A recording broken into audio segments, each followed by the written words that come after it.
Hey, what's up guys, GFXLab, and we are doing another Minecraft series. And let's see here, what do we got? I'm looking for some wool. I don't know if I have any. I have 2 pieces. I need 3 to make another bed. I might have to go like looking for more sheep again. Let me sleep so it can be morning.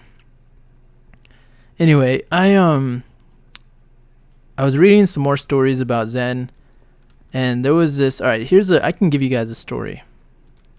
There was once a man. Let's call him Fred. And Fred just got his license to be a Zen teacher.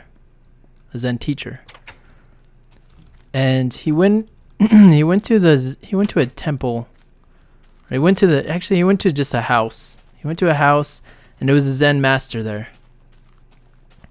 And the Zen master was inside waiting for him. They had set up a meeting, and he went inside, and as soon as he got inside, the Zen master said, "Did you put your umbrella and your shoes at the door?" And he says, "Yeah, I did." The Zen master says, "Did you put your umbrella on the left or the right side of your shoes?" And Fred did not know which side he put it on. So after that, the Zen master had him study under him for 10 more years, and he lost his teacher. He lost his license to be a teacher. And that's just that lesson is just a lesson of being in the present moment. Being able to watch everything that you do in your life, to be able to be in the moment and not, because he was probably worried about, meeting the Zen master. He was probably worried about a bunch of things. And what I'm doing right now is in Minecraft is I'm looking for some sheep. So holler if you see them. Just kidding. But like right now, I should know how many trees I passed, how many leaves I just broke, how many steps I just stepped on. I should know how many notes are in this song from my previous listening of it. I should know how many times I have breathed while I'm talking to you guys. I should know how many spaces are in between every word while talking to you guys. I should know the exact count right now of how many words I have spoken. I should know how many times my chest has inhaled and exhaled. I should just know that number. But I don't, because I'm not a Zen master. And it takes a lot of being present to actually know those numbers and to be able to know all of that information. And you can know, your mind does know those numbers. It's just you are so much either in the future or in the past that you forget about them, or that you just say, "Oh, my brain can't handle that much data." But the thing is, the amount of data in the universe is not subject to the amount of space you have in your brain. It's not a computer. Actually, I can't pick this up. I definitely need more meats. I'll throw this out. I don't need that really. And I know this because I don't know. It's really just an assumption. But to me, there's an underlying. To me, the mind and the thoughts we have are just the glacier. Like imagine like an iceberg, and it's floating in the sea. And you wanna figure out like how big the iceberg actually is. Our thoughts are the very, very tip top of that iceberg. The only stuff we can see. The actual amount of information we are holding in our brains and in the rest of our bodies, because the information that we hold for our body to sustain itself goes far beyond the amount that's in our brain. There's a lot of muscle memory in every muscle of our body. Like in your heart knows exactly how much to expand and how much to contract just based on muscle memory, because it's been doing it. That's why when you exercise, it's repetitive. It's repetition that either makes your muscles use a certain amount of energy or not. And when you become healthy and balanced, that means the amount of energy that you consume is balanced with the amount of energy that's stored within you. When you are out of balance, you have a lot of energy stored that you have not used up yet, and you are still wanting more because your body has become accustomed to that amount of energy within your body stored. That's why people become overweight. That's why things like that happen. And I'm definitely not like balanced at all. There's it's few and far between, and there's a lot of there is a lot of chemicals in food, in processed food, that definitely mess with our body. That there's like MSG. I think Wing's talking about MSG in one of his videos, but there's stuff like MSG that definitely influences our appetite. And I don't know how it affects their body, but I do know that there are chemicals like preservatives placed in foods so that they can remain the same color, the same amount of time. That's why if you ever want to be truly healthy, you have to go out and actually buy from local. You have to go and buy from a farm, like someone who's actually hand holding the stuff. Like they're actually like professionals, like farmers. And if you ever want to eat like actual meat, you have to, I've done this before where you butcher an animal. I've butchered an animal before with my, with a knife and stuff like that. And I don't even want to talk about that because I grew up in an area that's kind of like, that had some ranches, and one of my uncles had a ranch, and one of my grandpas had and my grandpa and a few other family members have ranches. So I've been around it enough to see it, and it's just crazy.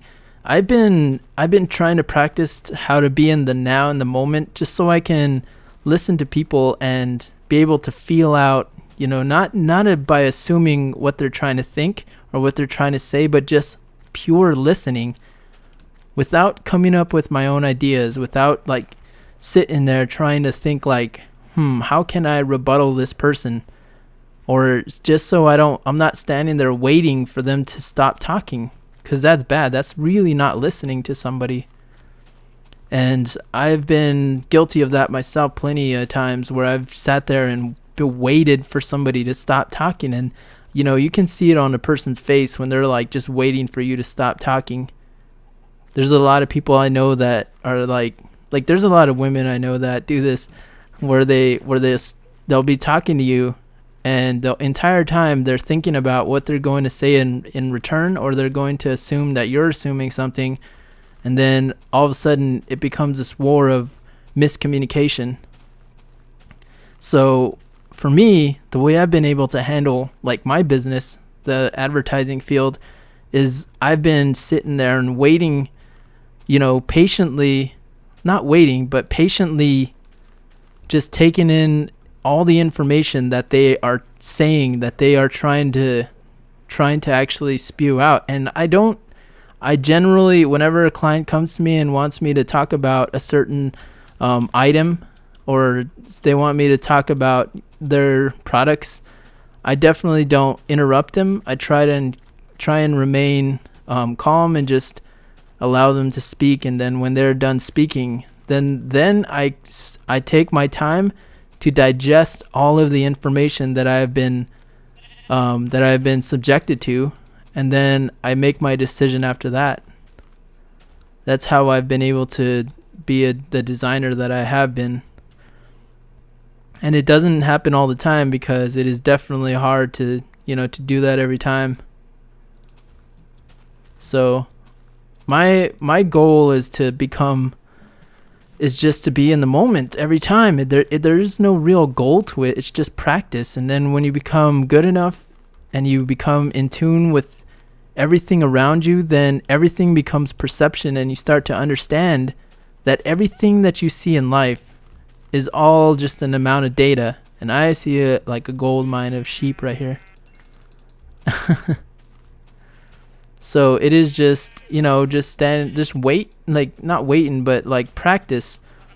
It starts off, you won't be able to tell, or even if you start counting, you won't be able to keep up with it.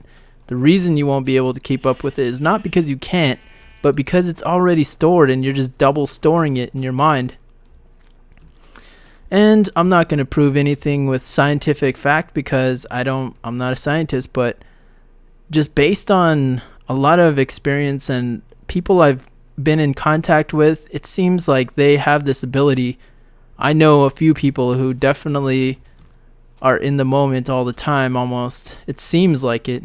I don't know if there really are, if I'm just making assumptions, but there are some people that I know that are incredible, like analytically, and being in the advertising business, being that adept to your surrounding and to all the market and everything, that is definitely a very powerful trait to have. So that's just like, that was my interpretation of that story, of the Zen story, of being able to, just being able to keep up with, not keep up, but being able to be in the present moment so that you don't miss out on anything. Because the moment you miss out on something, the moment you limit your experience of life. And the goal of life is also not only just to start to accept yourself, but it's also to become, or to experience it in the present moment, because there is no past, there is no future. Those are all mind projections. Those are all thoughts and assumptions that we make because we don't remember those moments entirely. What we do know, and what we do know for sure, is that we are in the present moment, that we are in the moment that we are in right now, and that everything that is happening is actually actually happening before us, not something that we believed we remember from the past moment. It's a little confusing, but it's the simplest idea ever. And for me, I was one instance where this happened was, I have to go back to the night where I was telling you guys about the guy, or the bowling, where I was talking to my friend at the bowling alley. Well, this guy came up to us, and this guy he was in his 60s, I believe, possibly 70s, but I don't think he's that old. I know for sure he said he was old, so I'm guessing he was in his 60s, because he gave us a number. We just made a rough estimate of what he was. He wouldn't tell us exactly, but he said he was 60. Well, he didn't say, we assumed he was but he was he was in a position, he was working at the bowling center, and he came up to us like when we first got there. He was really nice. He was a really nice guy. And we were just talking to him, and we're talking to him about like some special deal that he had that he wanted to share with us. Like, if you go online, or like, here's an online deal. You can go here and get some special deals online, and just for bowling, and you can become a part of the bowling club. And so we were like, okay, whatever, like, we'll sign up for it. I mean, he said that there's always a drawing for $1,000, so I was like, who doesn't want $1,000? So I signed up for it. Everyone that was there signed up for it. And we tried to make sure that we weren't signed up for anything dumb. But I was talking to him, and he talked to us. Hold on, I need to fill up these like things with all the stuff that I have, because I can't be carrying around all this. Anyway, he came up to us and he was talking to us. He just randomly, I don't know why this came up, but he started talking to us about how he's been in his position for so long. I mean, I think he was just, all right. I think he was just this is something that happens to me sometimes, where I don't really want to, talk to somebody about their problems. I don't really want to give advice, but somebody will always come up to me at the most random moment and ask me for something that I possibly might know.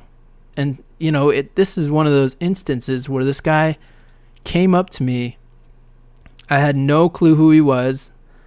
There was nothing that indicated like whether or not I could help him or not. I mean, I'm a lot younger than him. I'm like, he's in his 60s. I just turned 27. So I'm talking to this guy, and he's like talking about all his hardships to us. And I need to go get some coal from this other thing. Well, what he started talking about was his health condition. First, he started talking about his financial position, and then he started talking to us about his health conditions.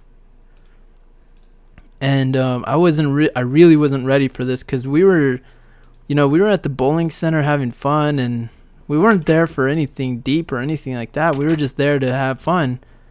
And this guy came up to us, and he started talking to us about first he started off with his financial position, his job position. He's saying like, everyone thinks I'm the manager, but I'm not really the manager. I've been here for almost a year now, and he's like, I think I deserve the management position.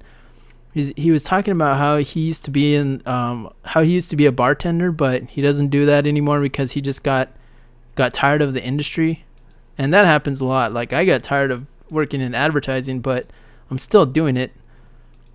I mean, you just sometimes you just have to deal with your situation. So anyway, he was talking about how he was depressed because he had to, he wasn't in the position that he wanted. And he was like, who actually wants to be in a position like this when they're my age? And his mom was actually he was taking care of his mom at the same time. I don't know how his mom's still alive. She must be really, he said she was really old. And he was taking care of her, and he was like almost in tears, like how I kind of was when I made the other commentary that I posted about my parents. But he wasn't as as tearful as I was, because that just happened to me, and I just happened to turn on the mic. Apparently this guy has been thinking about it for a while, so he's already accepted the fact that his parents are going to be gone. And I hate that sound effect. But he was definitely distraught about that, and that's understandable. And then his financial position, he was talking about how his job position, he wasn't happy with his job position, and he said that I think a few months before, a few months before that time when we were talking to him, he had been in the hospital for 3 days. And what had happened was he got strep throat. And I didn't know strep throat could get this serious, but I'm going to be way more cautious if I ever get strep throat, because this was crazy. But he basically said that he went to bed one night with strep throat, and it was serious enough to the point where he went into a coma for 3 days in the hospital. He went to bed one night, he had strep throat, and he just decided to rest it out. And he woke up, and he didn't wake up the next day, but his kidneys had failed, and he had not woken up. So the cop, he was rushed to the ER, and then they kept him in the hospital for 3 days while he was in a coma. And I was like, and he just hit us with this, like, he was like, I was in the hospital for 3 days because strep throat put me in a coma. And we're like, what stuff? Like, when something hits you like that, you don't really have anything to say. Like, I really didn't have anything to say to him. I was like blown away. Like, what? Like, are you, like, is this guy serious with this, like, being in a coma for 3 days from strep throat? That's kind of something you don't really hear. I mean, even if you do hear it, it's kind of crazy. And I need to mind so I can fill this all up. But but this guy was so serious about what he was talking about that we just could not, I just didn't want to leave him there. I was just, he was talking to us, and I wanted to make sure that he was fine before I actually left. And everyone there was like that. They were like, what the, like what just happened? Why did this come out from this guy? That why are we standing here like waiting for him to say the rest of what he was talking about? So we, just being nice people, we did that. We started talking to him, and he was telling us more about his hospital stay, and he was like talking about how he has to take care of his mom, and he was talking about how he got out of the bartending industry because he got tired of that lifestyle. And I understand what he's talking about, because it is really rough. I know like bartending and all that is pretty rough for people. If they're not centered, if they're not like, if they drink themselves, it's basically like a trap. And let me turn the sound down, just because it's kind of distracting. And he was talking about how he had all these problems, and they were from they're from the past. So what happens is, like, this Zen teaching, at the time I didn't really have anything to say to him. I really didn't want to say anything to him because he was a lot older than I was, and everything that I think I could say, he's probably already either thought about, or has way more experience than I do. And, it's kind of like one of those positions where I shouldn't be talking, because this guy is obviously much more experienced with life than I am. I mean, he's like in his 60s, and he was just talking to us. So what I did was I actually listened to his story. I listened intently, listened to every detail that he was talking about. And I didn't do this because I remembered the Zen teaching, or I was trying to practice being in the moment. I did this just naturally. And I feel like, how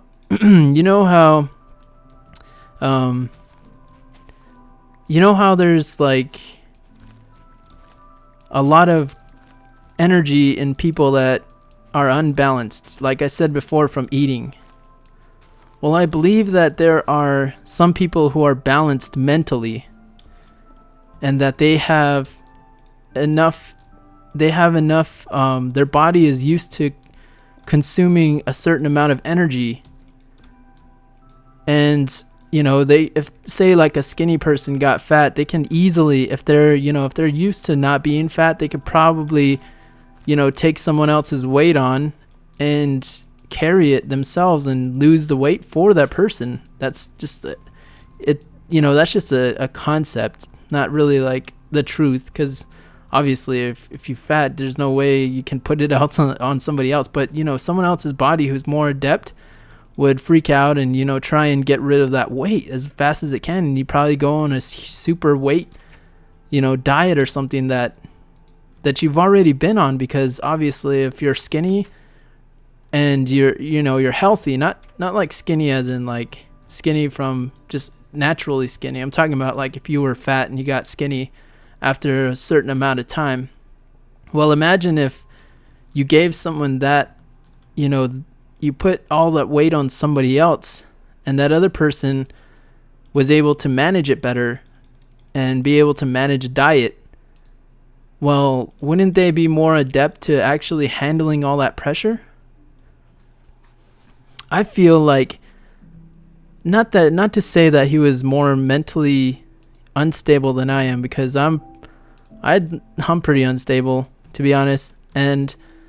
But I've been through like situations where I've had family members die, and I'm sure he has too. I'm sure he's had way more experience than I have, but mine was more recent, and I've just been through it recently. So him like coming to me and talking to me could possibly be like a skinny person, putting their weight on someone else, in theory, not actually practically. That just wouldn't work. It's unrealistic, but but I'm just thinking, like, I became the space because he did not have any more space in his for him to just think and just be clear and have a clear mindset. I gave him some space in me for him to reside in for just a small amount of time, just enough time for him to see things a little bit differently. Because as the more I talked to him, I was like, you know what, I'm kind of in the same position. I was in a job before, and I really hated the job, but I was more, I felt like I was more adept to it than most of the other people that were there. I was more like experienced with a lot of the stuff that we were working on, and there's a lot of people there that weren't, but they were, they had the same position that I had, which I thought, at the time was BS, because I was like, there's no way that this person, can do the same job that I can. That was my mindset the entire time, was there's no way that this person, but with that mindset, I actually learned a lot from the other people, because I had missed out on, their own traits. And there was plenty of times, and it's freezing. And there was plenty of times where I was proven wrong, and, there's all kinds of assumptions that were made, and and it was just all around. Sometimes it would be all around bad, and sometimes there was arguments and stuff like that, because I wasn't listening, because I wasn't in the moment listening to everything they had to say. I just had this, I was waiting for these people to stop talking. That's literally what the case was. For him, it was the same thing. He was waiting for someone else to stop talking. And we were those people, apparently. So we definitely, we listened to what he had to say. And in the end, I stopped and I told him, I was like, you know what? To be honest, I've been in the same position before. I've seen all this. I've seen other people get the positions faster, and I know that it's tough to accept some of these things, but sometimes you just have to always better yourself. You just have to work through your problems and not worry about being good enough, but worry about being better. Only worry about being better. Because if you try and worry about being, good enough, you're comparing yourself to other people. And he was like, I knew that inherently, but, well, he didn't say inherently, but he said, I know that, but I don't actually believe it. And that's when he himself revealed the answer to himself. He didn't actually believe that what he was thinking, or the thing that he had in his head, was actually, the actual answer to his own questions. And when he came to that conclusion, he stopped talking. It was kind of like one of those moments where the only way you're ever going to know the answer to this question is when you stop asking. Hey GFX, how do I know how many times a day I'm breathing? How do I become so in the moment that all of a sudden I realize how many spaces are in between the words when I speak every day? How do I know that I'm in the moment? Well, you'll know when you stop asking. That to me that is the ending of a very powerful book that I've read.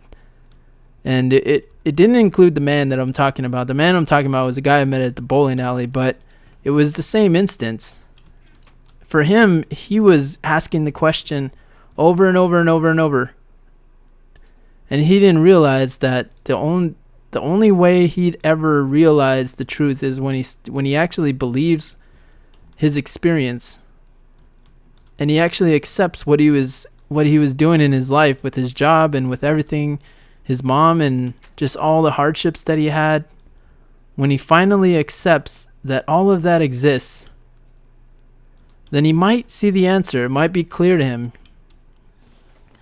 But since he is so stuck on trying to be good enough, he will never be good enough. He's so stuck on that. And I was just standing there like, I didn't realize it at the time. I just sort of said those things, and I just told him I just confirmed, what to me was the most logical thing to say, and everyone else agreed. All the people I was with, they were like, yeah, you just have to keep your head up. One of the girls there was just like, she was just like, yeah, you just have to keep your head up and keep working and keep taking care of your mom, because that's so sweet. And I was like, yeah, it is. It really is. It is really sweet of him to stay and take care of his mom and stuff like that. But sometimes you just don't have the if it's your mom, you're obviously not gonna you're obviously going to definitely take care of her, but and especially with family. But with him, he just didn't believe her. Wasn't clear to him because he kept on asking the question. He kept on asking whether something was clear for him or not. And for me, there's a lot of things like that. Like, I don't believe, like how am I going to, what am I going to do after my current job ends, or what am I going to do to become, someone who has, every sort of luxury, like money and power and stuff like that. How am I going to do all that? Well, I will do it when I stop contemplating how, and I just do it. My friend, just like in my last story, my friend was like, what do I do in this situation? Like, how do I bowl? And I've never really bowled it. That was my first time there bowling. Actually, to be honest, as an adult, it was my first time ever. So I had no clue how to answer him. And I told him, I was like, you know what I do? And he was like, what do you do? I was like, I just look at the ball and I look at the pins, and I realized that I have to actually bowl sometime. And the more I think about it, the more I get stuck on the technique, and I don't actually throw the ball. I just sort of stare at everything until, until like, it's kind of like you can't take first or second base without taking your foot off the first.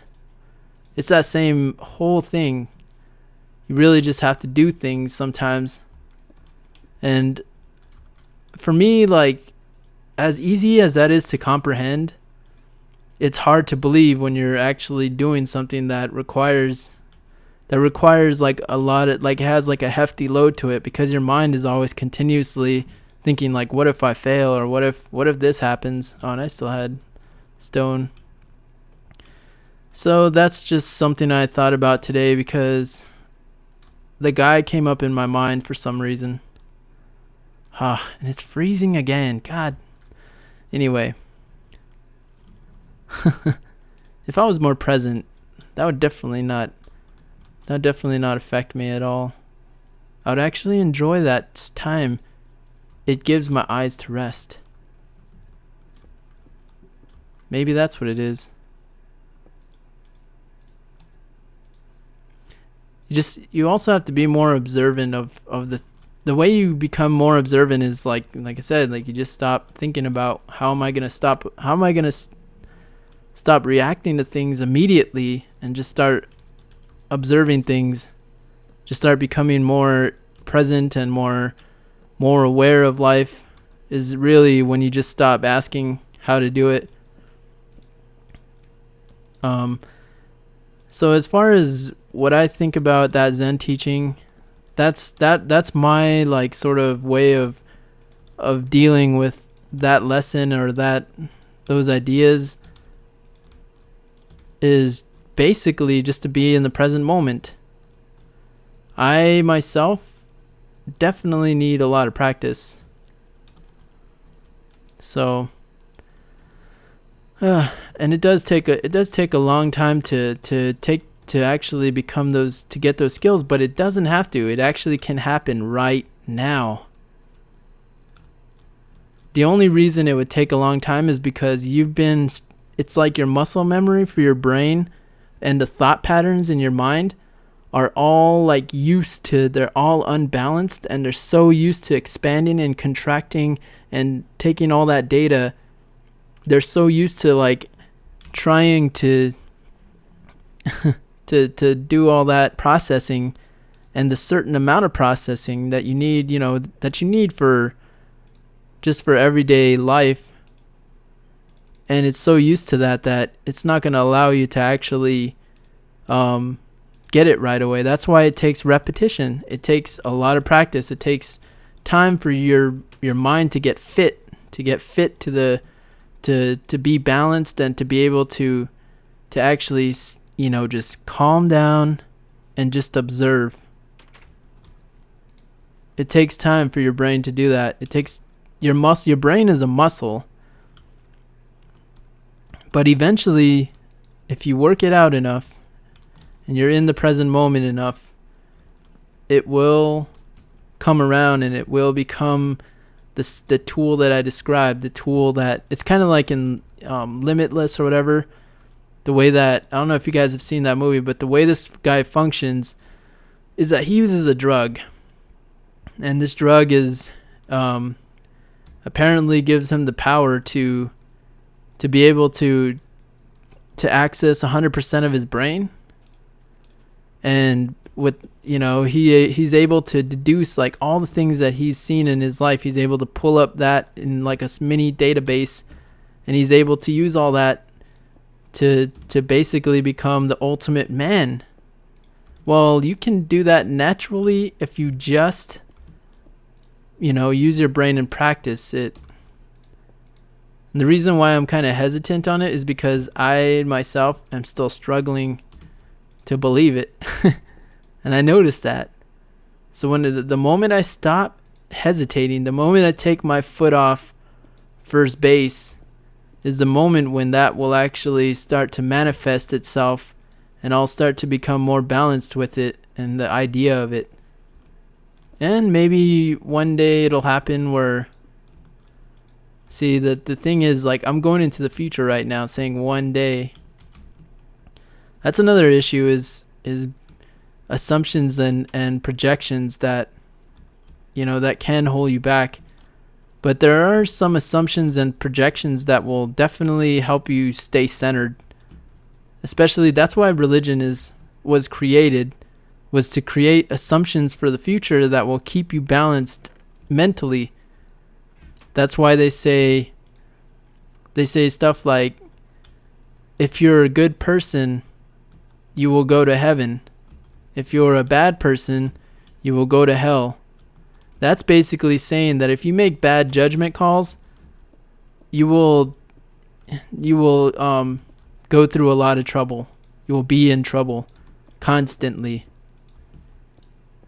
It's not you're going to a literal hell. It means that you're going to constantly be tortured. Not physically. It can be physically, but really it's just you're going to be tortured just in general by your own life, in your own way too. It's not like the way they describe it in the Bible is they try and make it so it's the most scary thing ever, but the most scary thing ever, especially like going to a movie theater, the most scary movies are the ones that don't show you the monsters. Like like ones that have a lot of suspense to them. The ones that are cheesy and corny are the ones that show you the monsters. I never really got scared of something because I know it's just it's fake or whatever, and that's that it doesn't become real for you. What becomes real for you is what all the experiences that are in your mind, all the thoughts that you come up with personally because you're scared of those. You're originally scared of those. So hell is really the scariest place on earth because it's created by your own mind. You are hell and you are heaven. Heaven is all the things that manifest through the present moment. Nirvana is a state of being entirely present and just happy with where you are. Imagine when you're driving and use negative situations like driving and you're in traffic and you're trying to get to work and you're just so pissed off that you might be late. Well, imagine if you stop being pissed off and you just allowed that time. You say, okay, this is time where you stop remembering about your job and being late and everything, and just take that time to mentally calm yourself and get ready for all of it, to mentally calm yourself so that when you get to work you are totally clear-headed, and when you talk to your boss you're not frantically trying to get in there and like make up an excuse, and you're so like your mind is so like racing, and you're trying to get to talk to them and you're out of breath because you've been running, and you're like standing there like pretty much paralyzed trying to make up an excuse on that moment. Well, if you go in there with a clear mind, you'll be able to talk to them and show confidence that you sincerely did not mean to be late, and that the only reason you were late was because of traffic. And I'm sure if your boss is somewhat reasonable, if he's not reasonable, then that might be something that you might have to deal with as well. You might think like, okay, I'm in a bad spot, maybe this is unhealthy for me. Kind of like how I found the position that I was in was very unhealthy for me, and I got kicked out from it, but I didn't get kicked out from it. It really was me accepting it, and then it manifested into me accepting the fact that I don't like where I was working, and it manifested itself into that it's gone now. And now, like, the more healthy my brain got, the more things changed for me. The more healthy I got, the more things changed for me. Naturally. Not because I forced it, but naturally things got better for me.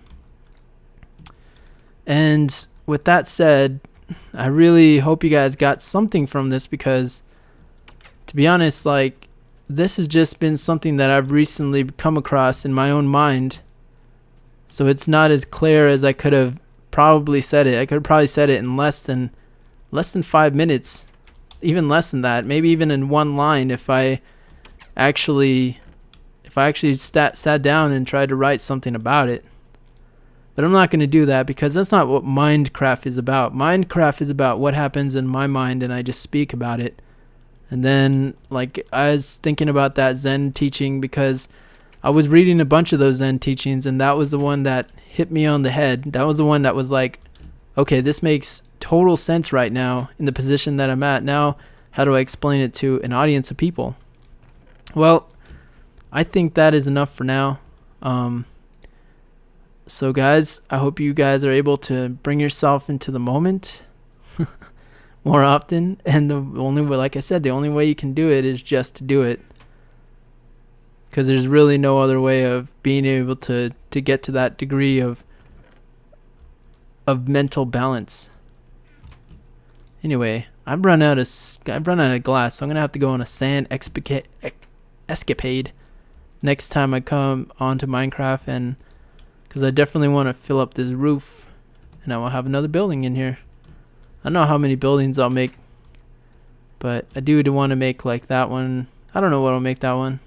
I don't even know what I'm doing with this little village here, but it is cool. I would like to see this in the end where there's like a whole village built out and there's all kinds of buildings. I hope they add people to these buildings so I can add people to them. That would be awesome.